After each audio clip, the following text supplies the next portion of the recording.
অম্বুবাচীত সাধাৰণ মানুহৰ প্ৰৱেশ নিষিদ্ধ।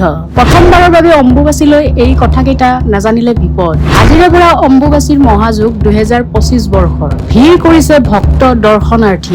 আজিৰ পৰা শক্তিপীঠ কামাখ্যা মন্দিৰত অম্বুবাচীৰ মহাযুগ। ইতিমধ্যে কামাখ্যা দেৱালয়ত ভিৰ কৰিছেহি দেশ বিদেশৰ দৰ্শনাৰ্থী। এই উপলক্ষে দৰ্শনাৰ্থীক আদৰিবলৈ সাজু কামাখ্যা দেৱালয়ৰ পৰিচালনা সমিতিৰ লগতে কামৰূপ মহানগৰ জিলা প্ৰশাসন। আজিৰ পৰা আৰম্ভ হোৱা অম্বুবাচী মহাযুগ 2025 বৰ্ষৰ অহা 26 জুনলৈকে অম্বুবাচী মেলা 2025ৰ গুৰুত্বপূৰ্ণ নিৰ্দেশনা। সময়ৰ নিয়ম। নীলাচল পাহাৰলৈ যন্ত্ৰপাতি ডিভাইচ সোমাব পাৰিব ৰাতিপুৱা 5 বজাৰ পৰা আবেলি 6 বজালৈকে। যাতায়াতৰ ব্যৱস্থা। মন্দিৰলৈ কেৱল ফেৰী যান চলিব আৰু ই কৰ্মৰত বিষয়াৰ বাবেহে সংৰক্ষিত। ৰাস্তা বন্ধ। পাণ্ডু কামাখ্যা ৰাস্তা সাধাৰণ লোক আৰু ভিআইপিৰ বাবে বন্ধ। কেৱল জৰুৰীকালীন ক্ষেত্ৰত ব্যৱহাৰ কৰিবলৈ দিয়া হ'ব।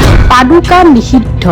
কামাখ্যা গেট বা পাহাৰৰ তলত এলেকাৰ পৰা জোতা চেণ্ডেল পিন্ধি সোমাব নোৱাৰি। শব্দ নিষেধ। মন্দিৰৰ চৌহদত জোৰেৰে গান, হৰ্ষ উল্লাস বা সাংস্কৃতিক শোভাযাত্ৰাৰ সম্পূৰ্ণ নিষিদ্ধ। বিশেষ দৰ্শন নাই। জুন 2022ৰ পৰা 27ৰ ভিতৰত কোনো ভিআইপি দৰ্শনৰ সুবিধা নাথাকিব। মন্দিৰ খোলাৰ তাৰিখ হ'ব জুন 26 তাৰিখে ৰাতিপুৱা মন্দিৰ খোলা হ'ব। ভক্তসকলে বঙচি বাগান মৈদামত গোট খাব লাগিব। সতৰ্কতা। বৃদ্ধ আৰু সৰু শিশুক অনিশ্চিত বতৰ আৰু ভিৰৰ বাবে যাবলৈ পৰামৰ্শ দিয়া নহ'ব। জৰুৰীকালীন সহায়ৰ বাবে 112 নম্বৰত ফোন কৰিব।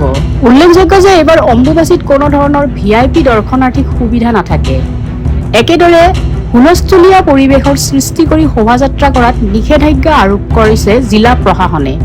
জানিব পৰা মতে আজি সন্ধিয়া পাণ্ডু কোৰ্টত অম্বুবাচী মহাযুগ 2025 মুকলি কৰিব ৰাজ্যৰ মুখ্যমন্ত্ৰী হিমন্ত বিশ্ব শৰ্মাই। জয় মা কামাখ্যা।